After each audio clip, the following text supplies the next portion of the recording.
Hey guys, welcome back to my channel. My name is Sochi Buga. Thank you guys so much for watching. Today I wanted to share with you guys a little story time on how I have been a full-time student, being a wife, and being a mom.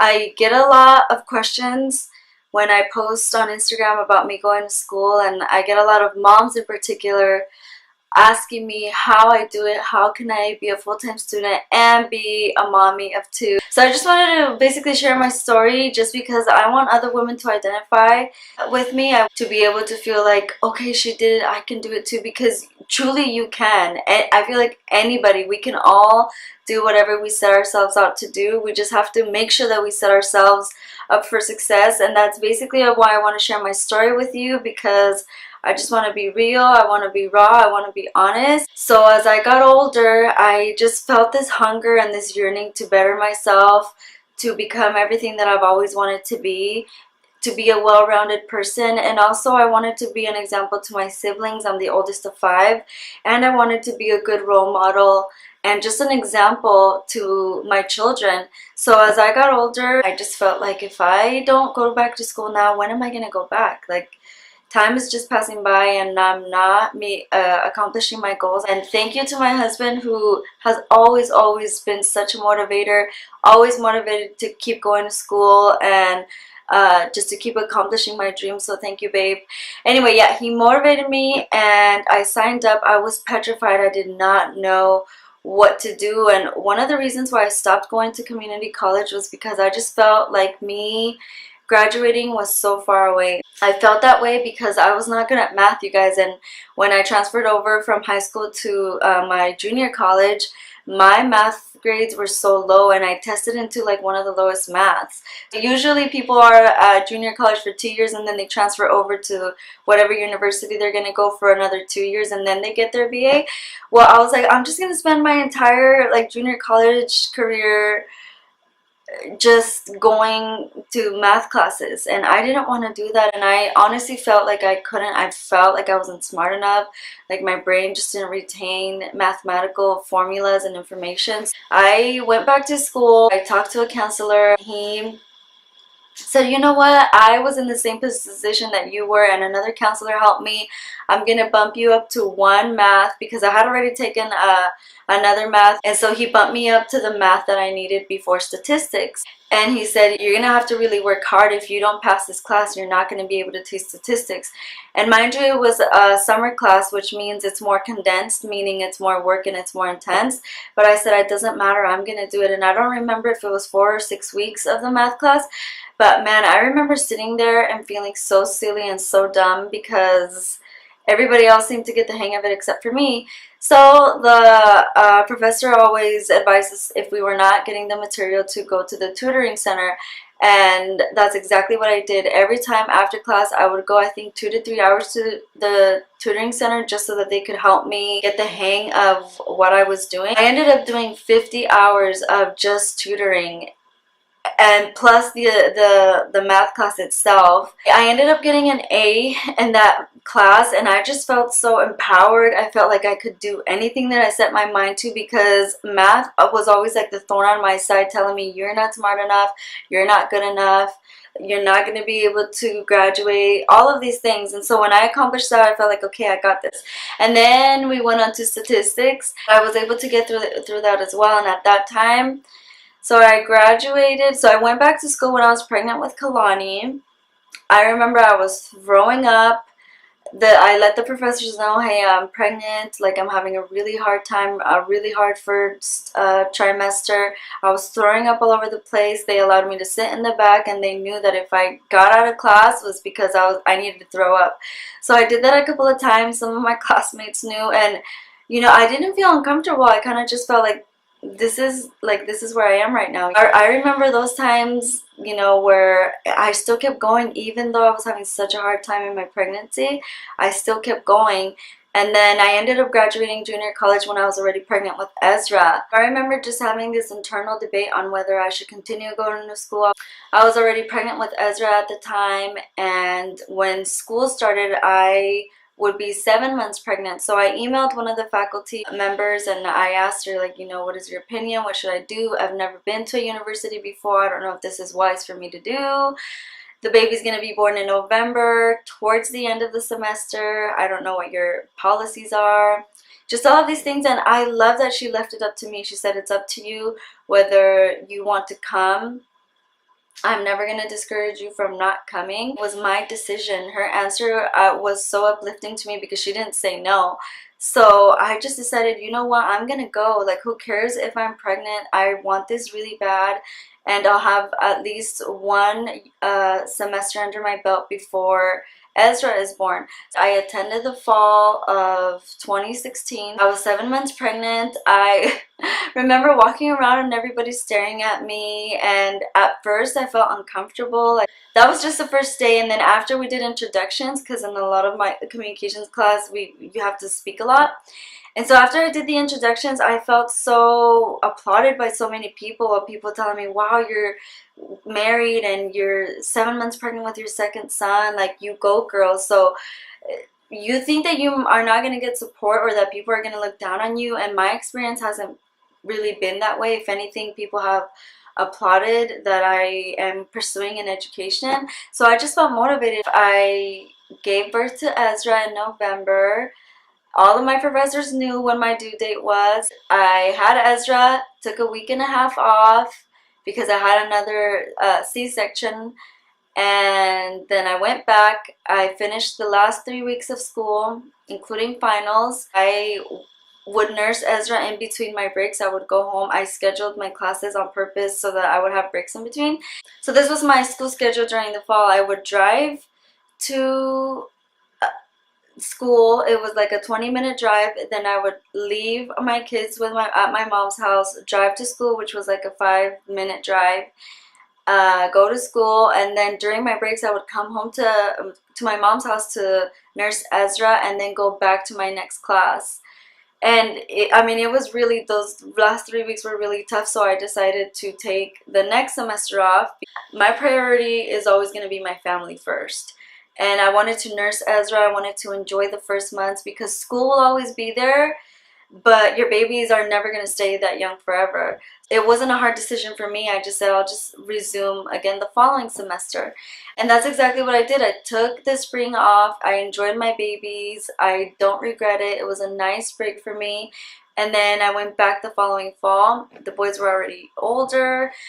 And yeah, that's just been my journey. I do want to give you guys 5 tips that have worked for me that hopefully will help you if you're trying to go back to school. One thing that I also want to mention is that you might feel guilt in leaving your children to go to school, but it's okay to feel those feelings because I felt those too, but don't let that stop you. What you are doing is not selfish. It's not something that you should have done that before you had kids. People might tell you that, or people might look down on you and think that you're not taking care of your kids, but that's not the case, because you know what, it's good for your kids to be around other adults, to be around other people other than you. There's so many ways for you to be able to accomplish your educational dreams, because now you can do things online, work your schedule around, you know, your kids or your home life. There's so many opportunities out there for you. You just need to do research, decide what it is that you want to do. So I just have 5 tips that I want to share with you guys that have helped me along my journey of being a full-time student and being a wife, and I was gonna say a full-time wife, like, of course, what kind of other wife would you be? And also being a mom. Tip number 1 is decide when it's going to be the best time for you to start, whether it be this year, the next semester, whatever it is. Make sure that you work your schedule around your educational goals. For example, I had to work my school schedule around my son's schedule because I wanted to go to school while Kalani took his naps if I could, and it worked out for me so that he wouldn't really miss me when I was gone, and when he was awake he would have time with his grandparents or my family to just play and interact with while I got home. And plan for it. You have to plan to go to school. It's not just gonna happen, and you know, it's gonna be up to you, because nobody's gonna care as much as you do in getting your education. So be determined and set up your goals, and when you're gonna go, know what you're gonna major in. And even if you don't know, it's fine. If you need to get your general ed, or you need to finish your high school diploma, or if you opt to get a GED, whatever it is to get you to the next step. Just plan around that and know what are the steps that you're going to have to take academically to get to where you want to be. Don't be discouraged about the time that it's going to take for you to accomplish these things. For me, it seemed like it was going to be such a long time before I'd be able to graduate with my BA, and now I'm here. This is my last semester. I'm 29. I'm proud. I'm not ashamed to say that I'm 29, and you shouldn't be ashamed either. Like, the time will pass on anyway, and before you know it, you'll be here. You'll be a semester away from graduating like I am, so don't feel discouraged by how long it seems that you still have to go. Just stay focused and take that first step. Tip number 2 is to find your support system. Maybe your family doesn't support you, maybe they do. For me, it was my husband, my family, and my close friends. I let them know what my desires were. We set up a schedule to where my mom and my sister Yvonne and my siblings or my mother-in-law could take care of my kids. And if I'm your support system, if you're watching this video and you feel like there's no one around you that is supporting you, that is rooting for you, I'm rooting for you. You can do it. I did it. I believe in you.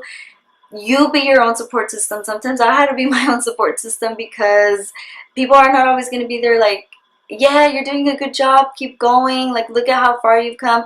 Sometimes you need to be your own motivator. So I really encourage you to be your own support system, and also surround yourself with people that believe in you, believe in your goals, and believe in your dreams, so that when you do feel weak, because there will be moments where you feel weak, they can just help you and motivate you to keep going. Tip number 3 is to start asking questions. Even if you don't know, that might have been years since you went to school last, it's okay. That's what the internet is for. That's what the colleges are there for, so that you can go and ask questions or just Google everything online. That's what I did. Or I would ask other people that I knew were going to school how, you know, what are the first steps into like enrolling into college, because I was petrified to just even apply, even to university. I would say like, nobody's gonna want me, like they're not gonna accept me. Even though I was an A-B student, I just thought, I don't know what I'm doing. I feel intimidated. I don't even know how to write. Like, where do I get letters of recommendation? Just all of these things. But just take it step by step. Don't feel overwhelmed. There's plenty of help, plenty of people out there who want to help you. You can also email people online, go to the whatever college you want to go, school, go to their website. There's a ton of emails of people that you can talk to and reach to for answers. Check out and see how FAFSA works to see if you can get money to go to school. And I also know that some colleges offer daycare services. Look through the website or call somebody and see if that is offered in your college, to see if there's daycare provided for your children, so that you don't have to worry about daycare. Just kind of get a feel for what it is that you're getting yourself into, so that you know how to set yourself up for success. Tip number 4 is to make time to do your homework. When you come home, sometimes it's chaotic and there's other things calling your name, like your children, your husband, just things that you have to keep up with in life. But a lot of time, every single day, or how many ever times you go to school, to make time to do your homework, because half of the battle is getting to class, paying attention, taking notes, and then the other half of the battle is keeping up with the work. So for me, my son has always been on a schedule, both of them. So I already knew at 7:30 when Kalani goes to sleep, that's going to be my time to do my homework. And there are times where I would take breaks to enjoy a movie with my husband or go on a date night. There are going to be times where you can't go out on the weekends, or you can't do this fun thing that other people are doing, but you are working towards your goal. And while everybody's out there having fun, you are here advancing your dreams, and later on you can have fun. Like, you can always go out on other days. My tip is just to be organized with your time and be invested, be committed. Remember why it is that you want to do this. Number 5 is be consistent, and I wrote this down because I just feel so passionately about it, and I want to read it to you guys. I wrote, be consistent, keep going no matter how hard it gets. Cry, have meltdowns, feel all the feelings, but keep going. Don't waste time thinking about the should have, would haves. Focus on the now and keep going. There will be bumps along the way. I have to tell myself that right now, because I am today honestly having an overwhelming day, just going back to school, having to do my volunteer hours, having to take care of my kids, my husband not being here and dealing with all of that. It's overwhelming and it can get hard, but I just have to keep going. I have to continue to be consistent, and that is one of the greatest tips that I can give you, is to just be consistent, to keep showing up even when you don't feel like it, because there are going to be times where you're just like, why am I even here? Like, I could just be home with my kids. I don't have to be sitting in this class learning about an area that doesn't really interest you. But you have to keep the end goal in mind, that it's almost over. This is one step closer. I will not have to take this class ever again. Things like that just motivate me. So just be consistent and you will start reaping the fruits of your labor soon. I love to write, and I feel like I express myself better in writing than I do speaking sometimes. And I just want to tell you, do this for you because you deserve it. You are powerful and capable. People will judge you, let them. You're not here for them. You're here to better your future and your families. Most of the people talking about you are the ones who are hurt and don't have the ability to celebrate others. Surround yourself with people who believe in you and your dreams. You are smart enough and young enough. There's no age limit on learning and bettering yourself. So whenever you feel like you're too old to go back to school, you're not.